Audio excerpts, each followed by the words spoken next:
Hey guys, I'm Deepthi Desikan, and in today's video, I'm going to be talking about my first ever makeup purchases, like my first ever makeup that I bought when I started my channel or just for myself, and first in each category. I think this will be a great way to reminisce everything from the past and just a blast from the past in general. So you can sit along with me, have your dinner while we're watching this video and just be like, oh yeah, I remember that product, even I used to have it, but boy, that was really nice. Oh boy, that was really bad. So that is the point of this video. I've done quite a few like hardcore videos, dupes, I've done some sponsored videos, I've done some reviews. So I just want to sit and do something that even is relaxing and not as taxing for me as well. So let's get started. So the first one we're going to be talking about is primer, which I didn't have this concept of primer itself when I first started off with makeup, but because it is a category that we have and we do it before all of this foundation and everything, I got the Lakme Absolute Blur Perfect Primer. I was super disappointed when I got this. I feel like this is an amazing primer for people with probably oily skin, combination oily skin type, but if you have like normal skin like mine, this doesn't work. And at that time I didn't know that you need to have a more hydrating primer according to your skin type. I was just watching random videos, people were recommending different things probably that worked for their skin type, but little did I know the concept of primer. And then moving on to foundation, I don't have my first foundation because I don't think they make that anymore.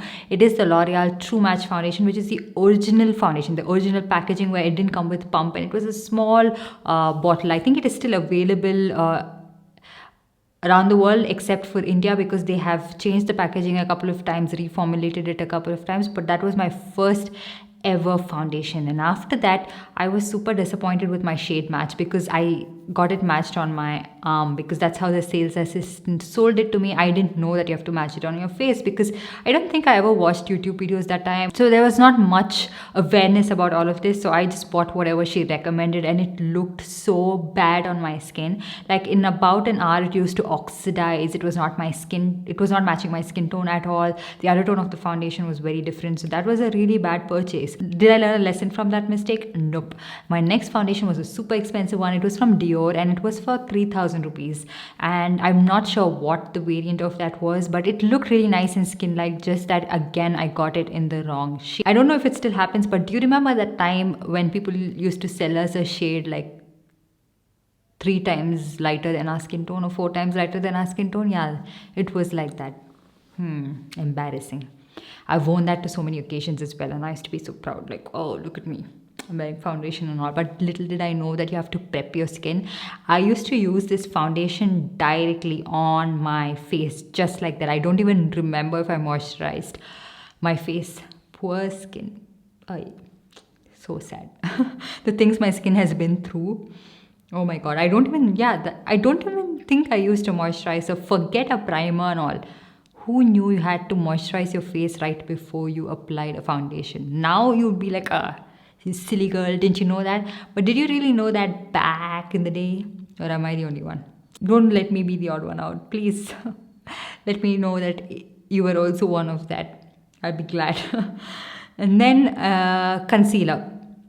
So I never had this concept of concealer. Okay, I think I just used my foundation. Everything was foundation for me, underneath my eyes as well, and it used to look extremely grey, ashy.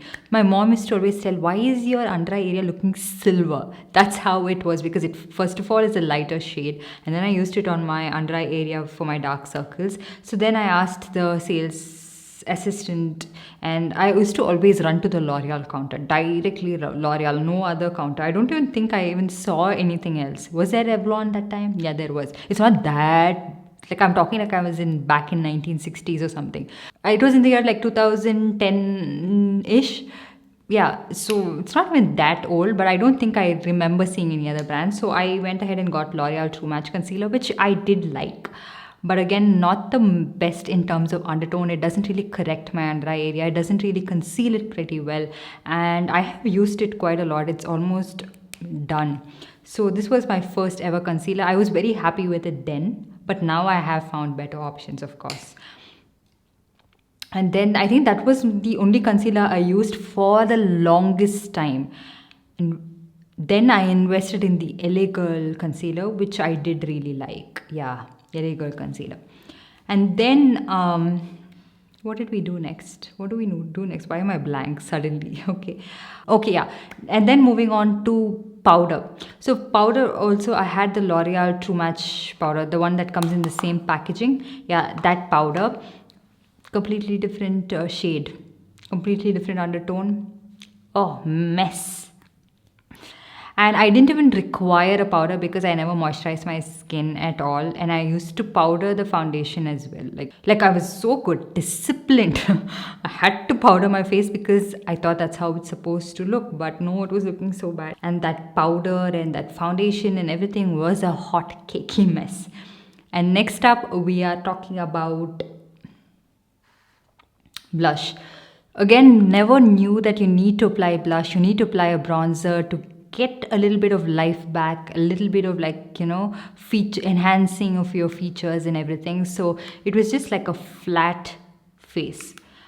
I just had only foundation and nothing else. But later on, I got the Maybelline Cheeky Glow blush in the shade Fresh Coral. You can't find this anymore. I am not going to get rid of these products because these were my first ever products, and I'm going to keep it with me as long as I can. And it's a good thing to just look back and see where you started. I still have my blush as well. It is performing really well. It doesn't smell bad. It doesn't have any fungal growth on it. It's performing pretty well, but it's a tiny blush and I really liked it. I really loved the formula of this one, how it looked on my skin.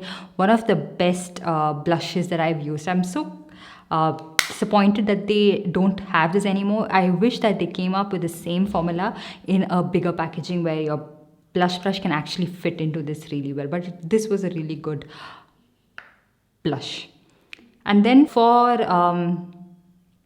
bronzer, I didn't have an individual bronzer. So firstly, I got this Makeup Revolution Professional palette in the protection palette. So I got this one in the medium variant. So this is the palette that I've used for the longest time. You can see the dent in this. The bronzer in this one, amazing. The blush is really nice. Highlighter is a little bit like chalky and white on my skin, but I used to use this powder as well for my under eye area because I didn't have a lot of options and I wanted to use something. I've tried to use as much as I can with these concealers. They're again a little bit cakey looking underneath the eyes, but it was a good palette for that time where we didn't really have a lot of options. And I've got a lot of use out of this, and it was a nice palette from them. And then I was again researching, and found out a really nice bronzer for my skin. I got the L'Oreal bronzer. It's a really nice bronzer. The highlighter is still not my favorite. It is a very white, chalky highlighter, but the bronzer looks really nice on the skin. It's not too matte and it's not shimmery as well. It goes on really smooth. It has good pigmentation. It doesn't look like it does, but it adds a nice amount of warmth to your skin as well as a little bit of a shadow. So it's not a very warm tone bronzer, nor is it very cool tone. So it's a really nice bronzer, which I till date I feel like it was a really nice product. Can you still find that? I'm not sure. And then for highlighter, I searched high and low, and I got this Makeup Revolution Shimmer Brick because I wanted something that was a little bit like intense on my skin and something that can show up. Because I don't know if you guys remember, in 2015 and all, intense highlighter was the trend. It was supposed to be intense. Highlighter should be intense. So this does exactly that. If you go with a heavy hand, it is actually super intense to the extent it actually emphasizes all of the texture on your skin. And who cares about texture when you want an intense highlighter? So this was one of my favorite products. I don't reach out for it as much right now, except for if I have to compare it with some other product or similar products and all of that. That's the only time I actually take this one out. But otherwise, on its own, I have a lot of other highlighters which I've fallen in love with. And then for liquid highlighter, I watched someone's video where they recommended this one to be the most natural subtle highlighter. This one is the Wet n Wild Hello Halo highlighter.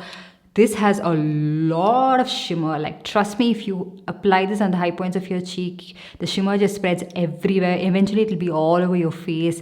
It just looks like a mess. It's not subtle by any means. It's not a most natural looking highlighter, but I used to use this on my body. So I got this from international website. I had a very bad experience with them. Most of my products came shattered because they never used a carton box, and it was a poly mailer. So it had to go through all of that transit in that poly mailer, and it was like shattered, like broken apart. So after that I stopped buying from there, but I did buy most of my drugstore products from there, whatever you couldn't get your hands on here, so I used to buy it from there. So that's where I got this one from. And then let's move on to eyeshadow palette, Urban Decay Naked Palette. If you are someone who's been watching my channel for a really long time, you would remember this palette and you would remember my thoughts on this as well. If you've stuck along for so long, you guys, I love you. I'm so grateful you stuck along. This is how the palette looks. So this is the first time I'm actually looking at an eyeshadow palette, because I didn't have any idea how an eyeshadow palette is supposed to look, how it's supposed to perform. And this is one of my first high-end eyeshadow palettes as well. I think I had this one and the Lakme Quad. So right off the back, I can only remember this. Okay, now I cannot use this palette. It's extremely old, but I'm just going to keep this because I have dug deep into some of these pans. This used to be the only shade I used to use to fill in my eyebrows because it used to not show up well on my eyelid for a transition. So this eyeshadow palette is something that would work for people with lighter skin tone. This is not like very medium tan, deeper skin tone friendly. So the matte shades, very limited, not showing up on my eyelid. And these were okay, but they were not popping as much. And then for mascara, the Maybelline Colossal Mascara, the yellow tube one, that was my favorite mascara. I've used it for so long and I've repurchased it about 2 to 3 times as well. So that used to be my favorite mascara. And I also got the waterproof one, the purple color packaging, which was one of my favorite again. So I used to mix the Colossal and the waterproof one and use that, and I was like, my eyes look so good. And for eyeliner, I'm not sure what I did for my eyeliner. I think I got the Maybelline gel eyeliner, the pot one, and I was impressed because it stayed in place, it was easy to apply, and it was pigmented. I like that. That's very good. Very good. And then what else do we use? Kajal. Okay, I don't really remember my first kajal. I think I had the MAC kajal. I don't know if it's even available, but I don't even remember. It was not a retractable one. It used to be something you had to sharpen. And then I got a Duo Kajal. And then I have tried the Maybelline Colossal Kajal. All of these were okay. Nothing great, but yeah. And then let's move on to some setting spray. So I didn't know I had to buy a setting spray. So whatever I had at home, I used it. I had the Kama Ayurveda Pure Mogra Water. I used it as a setting spray. It worked really well. It smelled calming, refreshing. So I kept this one. And then I bought my first ever setting spray. This one is the Wet n Wild Natural Finish Photo Focus setting spray. I really like this one. It's over, okay? It's empty. So it doesn't really spritz any product out anymore. I was amazed with how this used to take away all of that powderiness. It adds a little bit of glow. It sets your makeup in place. And so I was amazed with it. And this is one of my first setting sprays, which is actually a setting spray. And I used to be very, very impressed with this. Super impressed, still impressed till date. And I feel it was one of the best setting sprays till date. And then let's move on to some lipstick. So the first ever lipstick that I got is from L'Oreal. I got it off, I think, Jabong. You know, back in the day we had Jabong. Yeah. It was an orange shade and I never used it. So technically my next first lipstick that I actually used is from MAC. This one is their lipstick in the shade Girl About Town. And this one is a amplified formula. I didn't know that there's matte, there's different formulas. I just asked her for a shade. She swatched it on my hand. It seemed fine, so I got it. It's a very like sheeny looking formula, and it's a little bit of a purple tone pink shade. I don't really wear this anymore. I just keep this for reference, like if I had to like swatch it with other shades or something. But also it's my first lipstick from MAC, so I keep it, and I keep it close to my heart. And after that I wanted a red. That's when Ruby Woo entered the scene, and it changed the game for me. It was the most amazing red lipstick that I found. It was pigmented. It had the right undertone. It just made my overall look really nice, put together. Teeth look white. Amazing. Till date, love that lipstick. It has a very nice emotional value for me. Like it changed the game for me. It made me feel like nice. I don't know how else should I explain it. You know, it just made the outfit look good. It made me feel confident. And then the first ever liquid lipstick. This was the first time I'm trying out a liquid lipstick. So something that goes on liquid dries down. So I got the Stila liquid lipstick. This was what my brother got me actually, and loved this. I didn't like the shade Patina because again I saw someone of a lighter skin tone than I am swatched this and it looked beautiful, so I thought it would look good on me as well. But it's a little bit like a very very pale nude shade and it washes me out completely. But the shade Patina, wow, long wearing formula, super pigmented and doesn't dry my lips out. And it was one of the best things I discovered. Again, it just changed the game, you know. It just felt nice, so nice. So yeah, that's pretty much everything. I think we covered everything. I might have left out something, I'm not sure. Let me know what is your first makeup purchase in the comment section down below. I think it'll be a really interesting chat between you and me. Let me know in the comment section down below, and while you're at it, give this video a big thumbs up and also subscribe to my channel and hit that notification bell so you're notified every time I upload a new video. And I'll see you guys in my next one. Bye. Have a good time. I think Santa's gonna come and join us in this song.